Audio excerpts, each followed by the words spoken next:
የት ነህ? ሲደብረኝ እኮ ቤት ገብቼ ፊልም እያየሁ ነው። እና አትወጣም? ባክሽ መኪናዬን ላሳጥብ ሰጥቻታለሁ፣ በኋላ አገኝሻለሁ። በቃ እሺ፣ መኪና ታጥቦ እንደጨረሰ ደውልልኝ፣ እንወጣለን። እሺ እሺ። እንዴ ዮናስ እዚህ ምን ያደርጋል? አንቺ ፍቅረኛሽ ምን ይሰራል ነበር ያልሽ? ብዙ ሱቅ አለው። ምን ነው አደል? ቀልደኛ እታች ሰፈር ቁጭ ብሎሻል ጉሊት ላይ ሁሌ እንዳዋረድሽ ሂጂና ምትዩን በይው። ምን አንተ ዮናስ ምሩ ምን ሰራለሽ እዚህ? አልጋህ በጣም ያምራል። ተኝቻለሁ ነበር አልክ?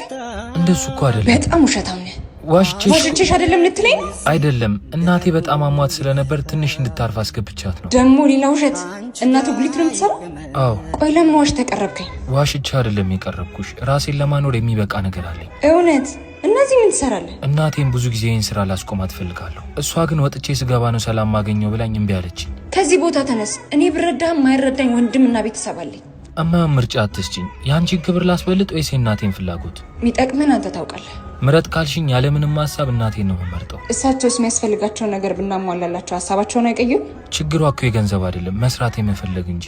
በገንዘቡ ግን የተቸገሩ አባቶችን ማገዝ እንችላለን። የምን አባቶች? በሙታንሳ ማር ቅዱስ ሚካኤል አንድነት ገዳም ያሉ አባቶች። ዛሬም በዚህ ገዳም ያሉ አባቶች ወቅቱን ጠብቆ በሚመጣ ብርድና ፀሐይ እየተፈራረቀባቸው ይገኛል። የእኛን የልጆቻቸውን እርዳታ ይፈልጋሉ። ለማገዝ በንግድ ባንክ 1044 25 98 391